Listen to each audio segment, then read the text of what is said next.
ಎಲ್ಲರಿಗೂ ನಮಸ್ಕಾರ. ಕನ್ನಡ ಸಾಹಿತ್ಯ ಆಸಕ್ತರೇ, ಮೊದಲನೆಯದಾಗಿ ನಿಮಗೆಲ್ಲರಿಗೂ 69ನೇ ಕನ್ನಡ ರಾಜ್ಯೋತ್ಸವದ ಶುಭಾಶಯಗಳನ್ನು ಕೋರುತ್ತೇನೆ. ನಾನು ಈ ದಿನ ಪರಿಚಯಿಸಲು ಆಯ್ಕೆ ಮಾಡಿಕೊಂಡಿರುವುದು ಶಬ್ದಮಣಿ ದರ್ಪಣ ಎನ್ನುವಂತಹ ಒಂದು ವ್ಯಾಕರಣ ಶಾಸ್ತ್ರ ಗ್ರಂಥ. ಬಂಧುಗಳೇ, ನಮಗೆಲ್ಲ ಗೊತ್ತಿರುವಂತೆ ಪ್ರತಿಯೊಂದು ಭಾಷೆಗೂ ಅದರದೇ ಆದಂತಹ ಒಂದು ಸೌಂದರ್ಯ, ಸೌಷ್ಠವ ಎಂಬುದು ಇರುತ್ತದೆ. ಪ್ರತಿಯೊಬ್ಬ ಭಾಷಿಕನೂ ಕೂಡ ಆ ಭಾಷೆಯ ಸೌಂದರ್ಯಕ್ಕೆ ಧಕ್ಕೆ ಬರದಂತೆ ಆ ಭಾಷೆಯ ಸುಭಗತೆಯನ್ನು ಕಾಪಾಡಬೇಕಾಗುತ್ತದೆ. ಅದಕ್ಕೋಸ್ಕರ ವ್ಯಾಕರಣದ ಅರಿವು ಅವನಿಗೆ ಇರಲೇಬೇಕು. ನಾನು ಹೀಗನ್ನುತ್ತಿದ್ದಂತೆಯೇ ಕೆಲವರಿಗೆ ಕೆಲವು ಪ್ರಶ್ನೆಗಳು ಸಹಜವಾಗಿಯೇ ಏಳುತ್ತವೆ. ನಾವು ದೈನಂದಿನ ಮಾತುಕತೆಯ ಸಂದರ್ಭದಲ್ಲಿ, ನಮ್ಮ ದೈನಂದಿನ ವ್ಯಾವಹಾರಿಕ ಭಾಷಾ ಬಳಕೆಯ ಸಂದರ್ಭದಲ್ಲಿ ನಾವು ಸರಿಯಾಗಿಯೇ ಮಾತನಾಡುತ್ತೇವೆ, ನಾವು ಯಾವುದೇ ವ್ಯಾಕರಣ ಗ್ರಂಥವನ್ನು ಓದಿಯೇ ಇಲ್ಲವಲ್ಲ ಎನ್ನುವಂತಹ ಪ್ರಶ್ನೆಗಳು ನಮ್ಮಲ್ಲಿ ಮೂಡುತ್ತವೆ. ನಮಗೆ ಗೊತ್ತಿಲ್ಲದೆ ಸೂಕ್ಷ್ಮವಾಗಿ ಗಮನಿಸಿದಾಗ ಈ ವಿಚಾರ ಹೊಳೆಯುತ್ತದೆ. ಏನದು? ನಾವು ದೈನಂದಿನ ಜೀವನದಲ್ಲಿ ಮಾತನಾಡುವಾಗಲೂ ಕೂಡ ನಮಗೆ ಗೊತ್ತಿಲ್ಲದೆ ವ್ಯಾಕರಣದ ಕೆಲವು ವಿಚಾರಗಳನ್ನು ನಾವು ರೂಢಿಸಿಕೊಂಡಿರುತ್ತೇವೆ. ಅಂದರೆ ಪ್ರತಿಯೊಬ್ಬನಿಗೂ ಕೂಡ ಅವನಿಗೇ ಅರಿವಿಗೆ ಬರದಂತೆ ಕೆಲವು ವ್ಯಾಕರಣದ ನಿಯಮಗಳು ಅವನಿಗೆ ರೂಢಿಗತವಾಗಿ ಬಂದಿರುತ್ತವೆ ಅಥವಾ ಹೃದ್ಗತವಾಗಿರುತ್ತವೆ.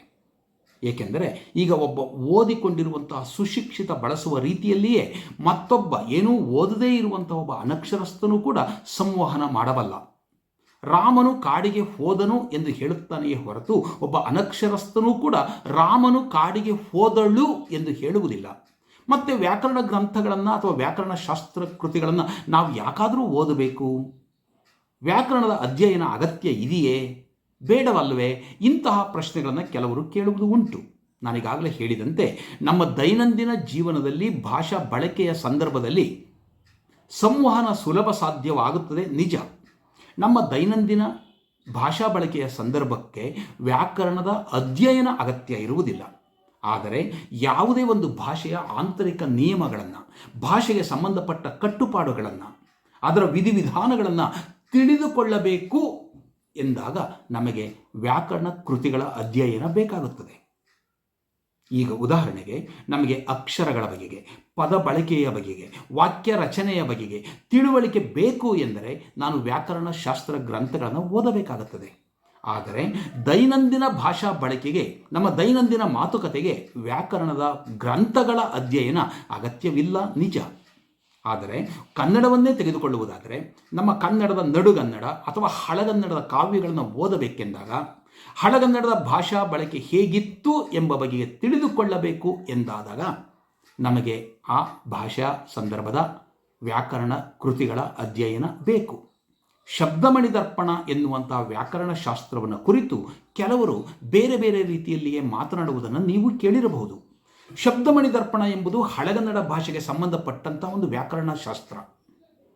ಇಂತಹ ವ್ಯಾಕರಣ ಶಾಸ್ತ್ರದಲ್ಲಿ ಬರುವಂತಹ ನಿಯಮಗಳು ಕಬ್ಬಿಣದ ಕಡಲೆಯಂತಿವೆ, ಅದೊಂದು ಕಷ್ಟಕರವಾಗಿರತಕ್ಕಂತಹ ಶಾಸ್ತ್ರ ಗ್ರಂಥ ಎನ್ನುವಂತಹ ಕೆಲವು ಮಾತುಗಳನ್ನು ಕೆಲವರು ಆಡುವುದು ಉಂಟು.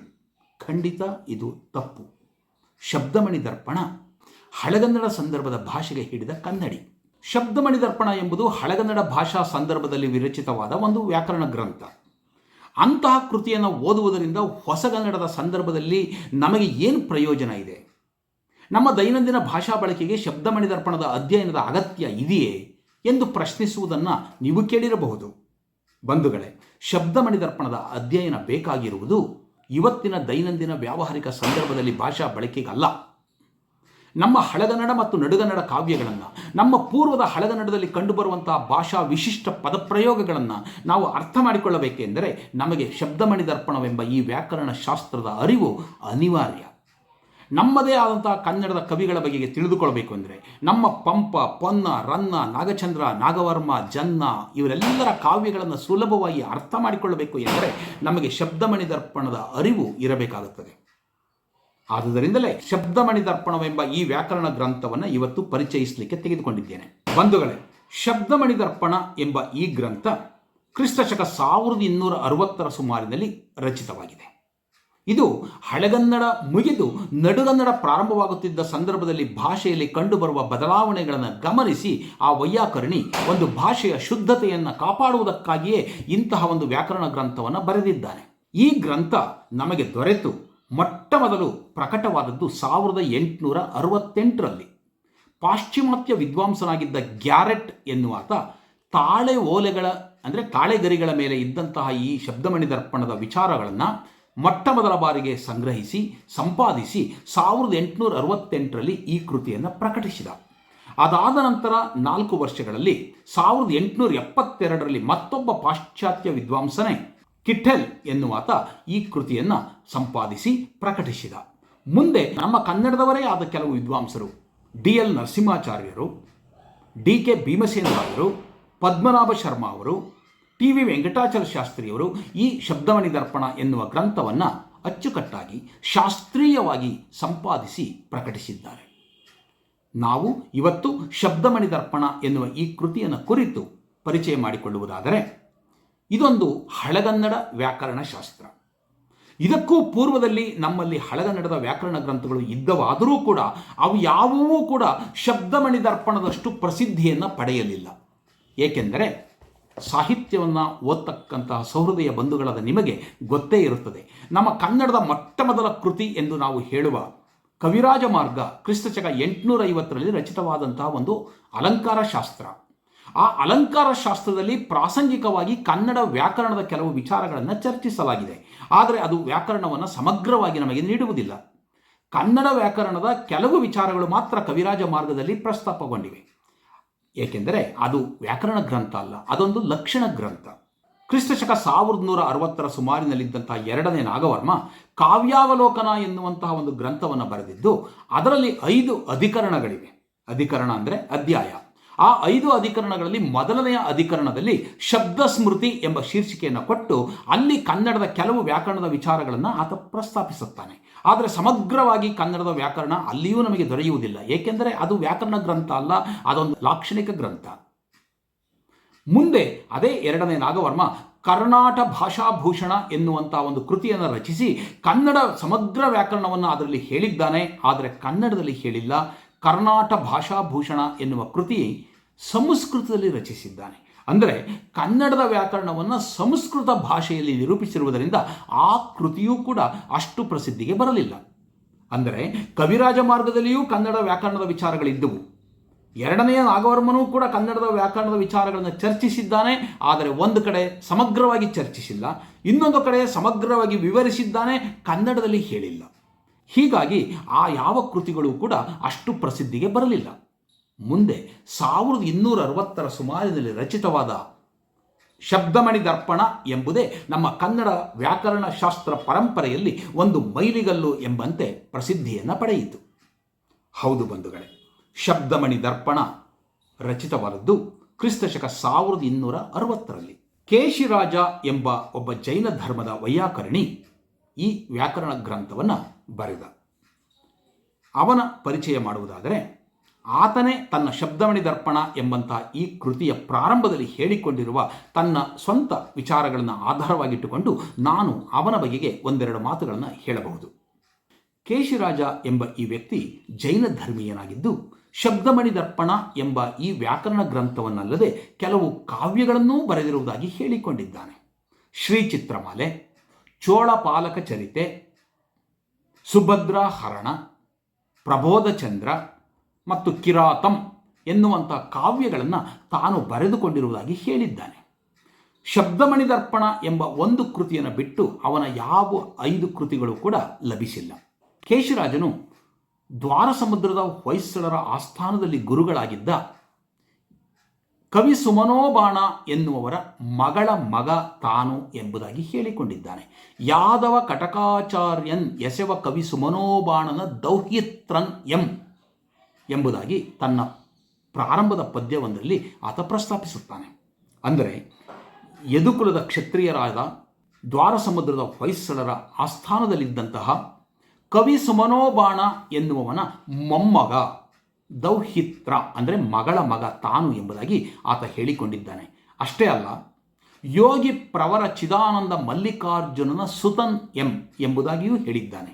ಅಂದರೆ ಕ್ರಿಸ್ತಶಕ 13ನೇ ಶತಮಾನದ ಮಧ್ಯಭಾಗದಲ್ಲಿ ಜೀವಿಸಿದ್ದಂತಹ ನಮ್ಮ ಕನ್ನಡಕ್ಕೆ ಸೂಕ್ತಿ ಸುಧಾರಣವ ಎಂಬ ಒಂದು ಸಂಕಲನ ಕಾವ್ಯವನ್ನು ಕೊಟ್ಟ ಚಿದಾನಂದ ಮಲ್ಲಿಕಾರ್ಜುನ ಎನ್ನುವವನ ಮಗನೇ ಕೇಶಿರಾಜ ಎಂಬುದಾಗಿ ಸ್ಪಷ್ಟವಾಗುತ್ತದೆ. ಬಂಧುಗಳೇ, ಕೇಶಿರಾಜನು ತನ್ನನ್ನು ಕೆಲವೆಡೆ ಕೇಶಿಗ, ಸುಕವಿ ಕೇಶಿರಾಜ, ಕೇಶಮಯ್ಯ ಎಂದೂ ಬಳಸಿಕೊಂಡಿರುವುದು ಉಂಟು. ಇದಲ್ಲದೆ ಕವಿ ಸುಮನೋಬಾಣ ಎನ್ನುವಂತಹ ಒಬ್ಬ ಆಸ್ಥಾನ ಗುರುಗಳ ಮೊಮ್ಮಗ ಎಂದು ಹೇಳಿಕೊಂಡಿರುವುದರಿಂದ ನಮ್ಮ ಕರ್ನಾಟಕ ಕವಿಚರಿತೆಯನ್ನು ಬರೆದಂತಹ ಆರ್ ನರಸಿಂಹಾಚಾರ್ಯರು ಎಂಬ ವಿದ್ವಾಂಸರು ಕವಿ ಸುಮನೋಬಾಣ ಎನ್ನುವವನಿಗೆ ಜನ್ನ ಎನ್ನುವ ಒಬ್ಬ ಮಗನೂ ಇದ್ದುದರಿಂದ ಕನ್ನಡದ ತುಂಬ ಪ್ರಸಿದ್ಧ ಕವಿಯಾದ ಜನ್ನ ಕೇಶಿರಾಜನ ಸೋದರ ಮಾವನಿರಬೇಕು ಎಂದು ಊಹಿಸಿದ್ದಾರೆ. ಒಂದು ಒಳ್ಳೆಯ ವಿದ್ವತ್ ಪರಂಪರೆಯುಳ್ಳಂತಹ ಕುಟುಂಬದಲ್ಲಿ ಹುಟ್ಟಿ ಬೆಳೆದಂತಹ ಕೇಶಿರಾಜ ತನ್ನ ಪರಿಸರದಲ್ಲಿ ಕಂಡುಬಂದಂತಹ ಕನ್ನಡ ಭಾಷಾ ಬಳಕೆಯ ಕೆಲವು ವಿಚಾರಗಳನ್ನು ಕಂಡು ಆತನಿಗೆ ವ್ಯಾಕರಣ ಗ್ರಂಥವೊಂದನ್ನು ಬರೆಯಬೇಕೆನಿಸಿರಬೇಕು. ಅದಕ್ಕೋಸ್ಕರವೇ ಆತ ಶಬ್ದಮಣಿ ದರ್ಪಣ ಎಂಬಂತಹ ಒಂದು ಕೃತಿಯನ್ನು ರಚಿಸಿದ್ದಾನೆ. ಕೇಶಿರಾಜನ ಕಾಲ ಕ್ರಿಸ್ತಶಕ 1260. ಅಂದರೆ ಹಳೆಗನ್ನಡ ಎಂಬುದು ಬದಲಾವಣೆಯಾಗಿ ನಡುಗನ್ನಡವಾಗಿ ಈಗಾಗಲೇ ಮಾರ್ಪಾಡಾಗಿ ಬಳಕೆಯಾಗುತ್ತಿದ್ದಂತಹ ಸಂದರ್ಭ.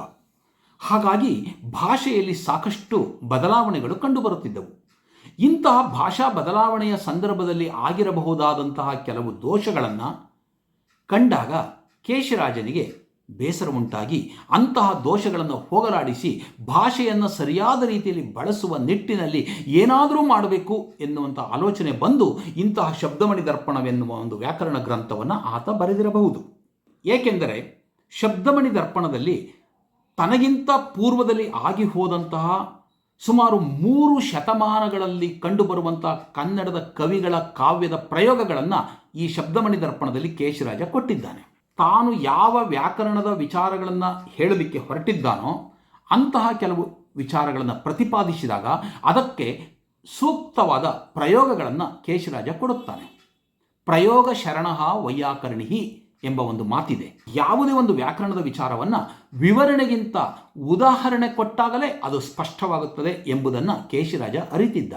ಉದಾಹರಣೆ ಅಥವಾ ನಿದರ್ಶನ ಎನ್ನುವುದನ್ನೇ ಕೇಶಿರಾಜ ಪ್ರಯೋಗ ಎಂದು ಕರೆದಿದ್ದಾನೆ.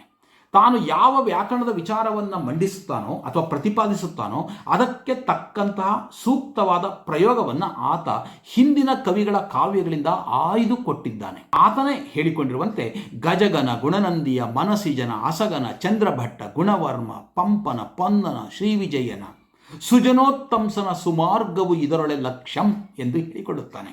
ಅಂದರೆ ನಮಗೆ ಇಂದು ದೊರೆತಿಲ್ಲದೇ ಇರತಕ್ಕಂಥ ಅನೇಕ ಕವಿಗಳ ಕಾವ್ಯಗಳು ಕೇಶಿರಾಜನಿಗೆ ಲಭಿಸಿದ್ದವು. ಗಜಗ, ಗುಣನಂದಿ, ಮನಸಿಜ, ಅಸಗ, ಚಂದ್ರಭಟ್ಟ, ಗುಣವರ್ಮ ಇಂಥ ಅನೇಕ ಕವಿಗಳ ಕಾವ್ಯಗಳಿಂದ ಆಯ್ದುಕೊಂಡ ಅನೇಕ ಪ್ರಯೋಗಗಳನ್ನು ಶಬ್ದಮಣಿ ದರ್ಪಣದಲ್ಲಿ ಕೇಶಿರಾಜ ಕೊಟ್ಟಿದ್ದಾನೆ.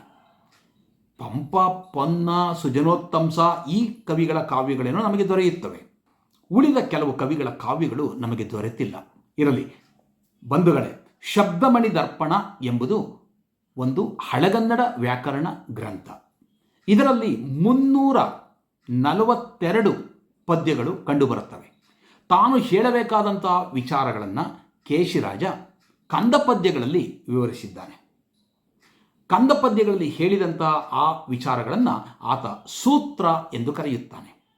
ತಾನು ಹೇಳಬೇಕಾದ ವ್ಯಾಕರಣದ ವಿಚಾರವನ್ನು ಕಂದ ಪದ್ಯದಲ್ಲಿ ಹೇಳಿದ ಕೇಶಿರಾಜ ಪದ್ಯವನ್ನು ರಚನೆ ಮಾಡುವಾಗ ಪದಗಳು ಅತ್ತ ಇತ್ತ ಹೋಗುವುದರಿಂದ ತಾನು ಹೇಳುತ್ತಿರುವ ವಿಚಾರ ಓದುಗರಿಗೆ ಗೊಂದಲವಾಗದಿರಲಿ ಎಂದು ಮತ್ತೆ ಒಂದು ಕಂದ ಪದ್ಯದ ಬಳಿಕ ಆತ ತಾನು ಹೇಳಿದ ವಿಚಾರವನ್ನೇ ಗದ್ಯದಲ್ಲಿ ಹೇಳಿ ಅದನ್ನು ವೃತ್ತಿ ಎಂದು ಕರೆಯುತ್ತಾನೆ. ವ್ಯಾಕರಣದ ವಿಚಾರವನ್ನು ಕಂದ ಪದ್ಯದಲ್ಲಿ ಹೇಳಿ ಆ ಕಂದ ಪದ್ಯವನ್ನು ಸೂತ್ರ ಎಂದು ಕರೆಯುತ್ತಾನೆ. ಕಂದ ಪದ್ಯದಲ್ಲಿ ಹೇಳಿರುವ ವಿಚಾರವನ್ನೇ ಮತ್ತೊಮ್ಮೆ ಕ್ರಮವಾಗಿ ಗದ್ಯದಲ್ಲಿ ಹೇಳಿ ಆ ಗದ್ಯವನ್ನು ವೃತ್ತಿ ಎಂದು ಕರೆಯುತ್ತಾನೆ ಕೇಶಿರಾಜ.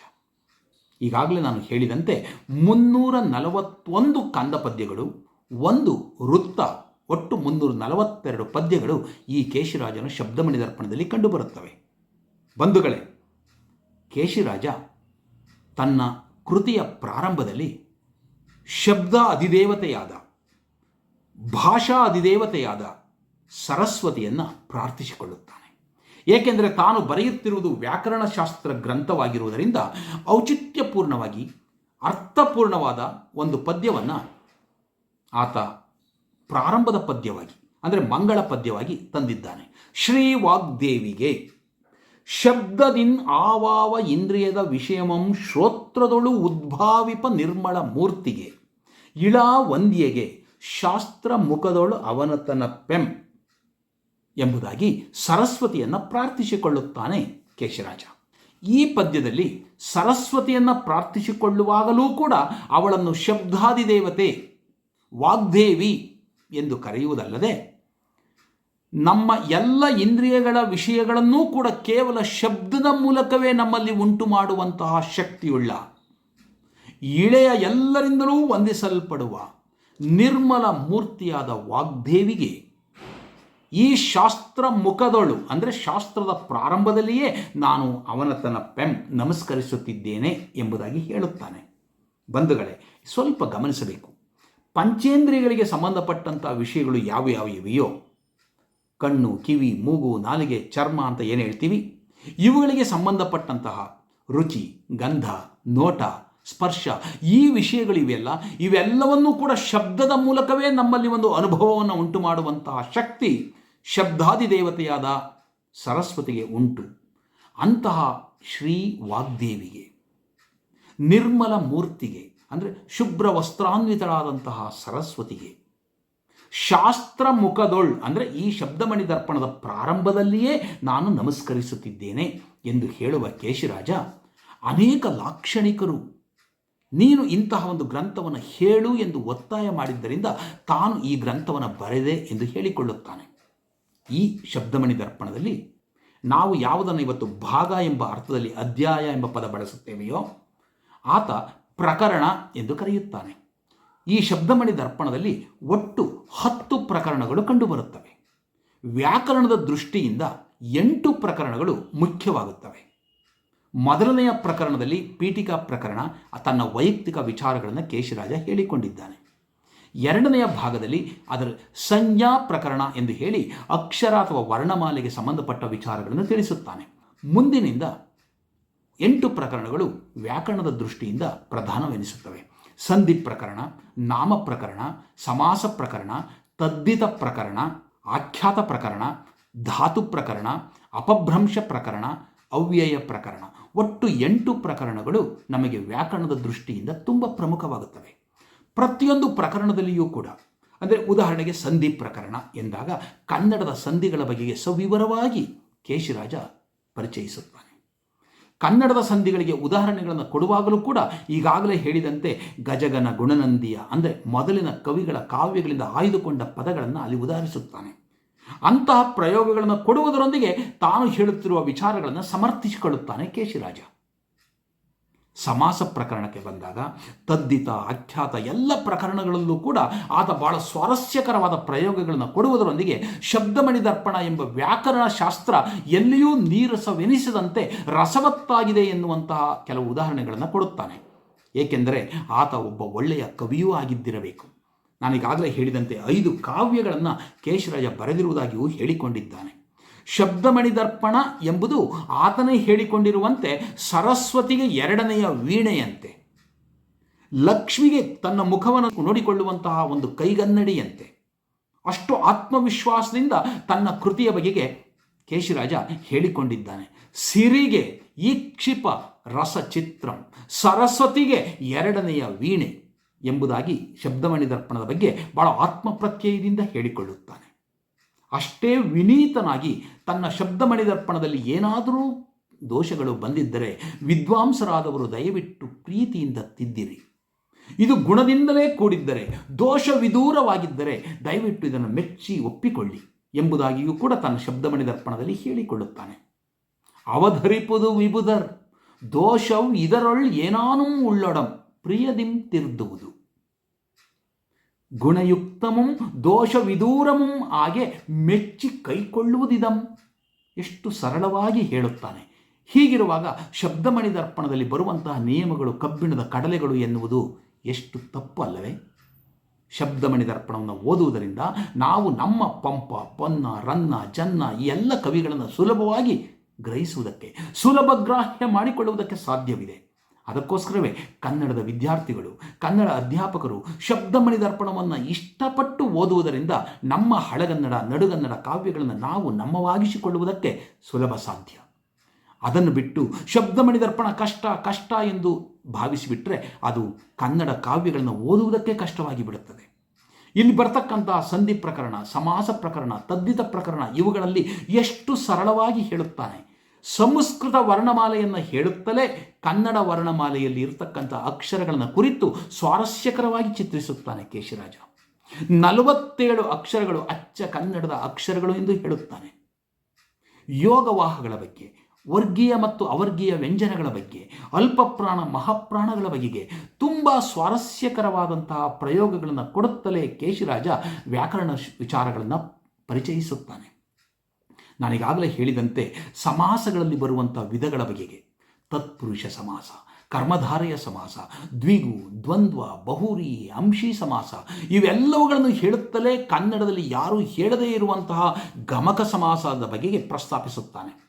ಕನ್ನಡದ ಅಸಾಧಾರಣ ಲಕ್ಷಣಗಳು ಎಂಬುದಾಗಿ ಕೆಲವು ವಿಚಾರಗಳನ್ನು ಪಟ್ಟಿ ಮಾಡಿ ಕೊಡುತ್ತಾನೆ. ಅದಕ್ಕೋಸ್ಕರವೇ ಶಬ್ದಮಣಿ ದರ್ಪಣವನ್ನು ಓದಿದಾಗ ನಮ್ಮ ಕನ್ನಡದ ಅಸ್ಮಿತೆಯನ್ನು ನಾವು ತಿಳಿದುಕೊಂಡಂತಾಗುತ್ತದೆ. ಕೇವಲ ಕನ್ನಡ ರಾಜ್ಯೋತ್ಸವವನ್ನು ಆಚರಿಸುವುದರ ಮೂಲಕ, ಕನ್ನಡದ ಬಾವುಟವನ್ನು ಹಿಡಿದು ಕನ್ನಡಕ್ಕೆ ಜೈ ಎನ್ನುವುದರ ಮೂಲಕವಾಗಿ ಕನ್ನಡದ ಅಭಿಮಾನವನ್ನು ತೋರಿಸುವುದಲ್ಲ. ನಮ್ಮ ಕನ್ನಡದ ಅಸ್ಮಿತೆ ಎಲ್ಲಿದೆ? ಆತ ಹೇಳಿಕೊಳ್ತಾನೆ, ಗಮಕ ಸಮಾಸದಿಂ ರಳ ಕುಳ ಕ್ಷಳದಿಂ ಶ್ರುತಿ ಸಹ್ಯ ಸಂಧಿಂ ಸಮಸಂಸ್ಕೃತ. ಈ ಕೆಲವು ಪಟ್ಟಿಯನ್ನೇ ಕೊಡುತ್ತಾನೆ ಆತ. ಬೇರೆ ಭಾಷೆಗಳಲ್ಲಿ ಇಲ್ಲದೇ ಇರುವಂತಹ ಕೆಲವು ವಿಚಾರಗಳನ್ನು ನಮ್ಮ ಕನ್ನಡದ ಅಸಾಧಾರಣ ಲಕ್ಷಣಗಳು ಎಂದು ಹೇಳಿ ಒಂದು ವೃತ್ತದಲ್ಲಿ ಅದನ್ನು ಪಟ್ಟಿ, ಒಂದು ಖ್ಯಾತ ಕರ್ನಾಟಕ ವೃತ್ತ ಅಂತ ಏನು ಕರಿತೀವಿ, ಒಂದು ವೃತ್ತದಲ್ಲಿ ಅದೊಂದು ಪಟ್ಟಿ ಮಾಡಿ ಕೊಡುತ್ತಾನೆ. ನಾನು ಯಾಕೆ ಈ ವಿಚಾರವನ್ನು ಹೇಳ್ತಾ ಇದ್ದೀನಿ ಅಂದರೆ, ಕೇಶಿರಾಜನ ಶಬ್ದಮಣಿ ದರ್ಪಣವನ್ನು ಇಷ್ಟಪಟ್ಟು ಓದಬೇಕು. ಅದು ಕಷ್ಟಪಟ್ಟು ಓದುವುದಲ್ಲ. ಕಷ್ಟ ಅಂತ ದೂರ ಇಟ್ಟರೆ ನಮ್ಮ ಹಳಗನ್ನಡ ಕಾವ್ಯಗಳನ್ನು ಓದುವುದಕ್ಕೆ ಬರುವುದಿಲ್ಲ. ನಾವು ಯಾವ ಹಳಗನ್ನಡ ಕಾವ್ಯವನ್ನು ಹೇಗೆ ಓದಬೇಕು, ಹೇಗೆ ಪದಗಳನ್ನು ವಿಗ್ರಹಿಸಿಕೊಳ್ಳಬೇಕು ಎಂಬ ತಿಳುವಳಿಕೆ ನಮಗೆ ಬರಬೇಕು ಅಂದರೆ ಶಬ್ದಮಣಿ ದರ್ಪಣದ ಅಧ್ಯಯನದ ಅಗತ್ಯ ಖಂಡಿತ ಇದೆ. ಅದಕ್ಕೋಸ್ಕರವೇ ಶಬ್ದಮಣಿ ದರ್ಪಣವೆಂಬ ಈ ಕೃತಿಯನ್ನು ನಾವೆಲ್ಲರೂ ಕೂಡ ಪರಿಚಯಿಸಿಕೊಂಡು ಸುಲಭವಾದ ರೀತಿಯಲ್ಲಿ ಇವತ್ತು ಹೊಸಗನ್ನಡದಲ್ಲಿ ಇದಕ್ಕೆ ವ್ಯಾಖ್ಯಾನಗಳು ಬಂದಿವೆ. ತಾಸು ಶ್ಯಾಮರಾಯರು, DL ನರಸಿಂಹಾಚಾರ್ಯರು, ನಮ್ಮ TV ವೆಂಕಟಾಚಲ ಶಾಸ್ತ್ರಿಯವರು ವಿವರವಾದ ರೀತಿಯಲ್ಲಿ ಇದಕ್ಕೆ ವಿವರಣೆಯನ್ನು ಸವಿವರವಾಗಿ ಕೊಟ್ಟಿದ್ದಾರೆ. HS ಬಿಳಿಗಿರಿ ಎನ್ನುವಂಥ ಒಬ್ಬರು ಆಂಗ್ಲ ಭಾಷಾ ಪ್ರಾಧ್ಯಾಪಕರಾಗಿದ್ದವರು ಆಲೋಕ ಎನ್ನುವಂಥ ಒಂದು ಕೃತಿಯಲ್ಲಿ ಈ ಶಬ್ದಮಣಿ ದರ್ಪಣದಲ್ಲಿ ಬರುವಂಥ ಮೊದಲಿನ 160 ಸೂತ್ರಗಳಿಗೆ ಸುಲಭವಾಗಿ ವಿವರಣೆಯನ್ನು ಕೊಟ್ಟಿದ್ದಾರೆ. ನಾವು ಶಬ್ದಮಣಿ ದರ್ಪಣವೆಂಬ ಕೃತಿಯನ್ನು ಓದುವುದರ ಮೂಲಕವಾಗಿ ನಮ್ಮ ಕನ್ನಡದ, ಅದರಲ್ಲೂ ಹಳಗನ್ನಡ ಮತ್ತು ನಡುಗನ್ನಡ ಕಾವ್ಯಗಳನ್ನು ಸುಲಭವಾಗಿ ಗ್ರಹಿಸುವುದಕ್ಕೆ, ಅರ್ಥ ಮಾಡಿಕೊಳ್ಳುವುದಕ್ಕೆ ಸಾಧ್ಯವಿದೆ. ಕೇಶಿರಾಜನ ಶಬ್ದಮಣಿ ದರ್ಪಣ ಸೂರ್ಯ, ಇಂದು, ಮೇರು, ವಾರಿಧಿ ಪರ್ಯಂತ ಹಬ್ಬಿ ಚಿರಸ್ಥಾಯಿಯಾಗಿ ಉಳಿಯುತ್ತದೆ ಎಂಬ ಆತನ ಮಾತನ್ನೇ ನಾನು ಮತ್ತೊಮ್ಮೆ ಇಲ್ಲಿ ಉಲ್ಲೇಖಿಸುತ್ತಾ ಸಂಕ್ಷಿಪ್ತವಾದ ಈ ಪರಿಚಯವನ್ನು ಮುಗಿಸುತ್ತಿದ್ದೇನೆ. ನಮಸ್ಕಾರ.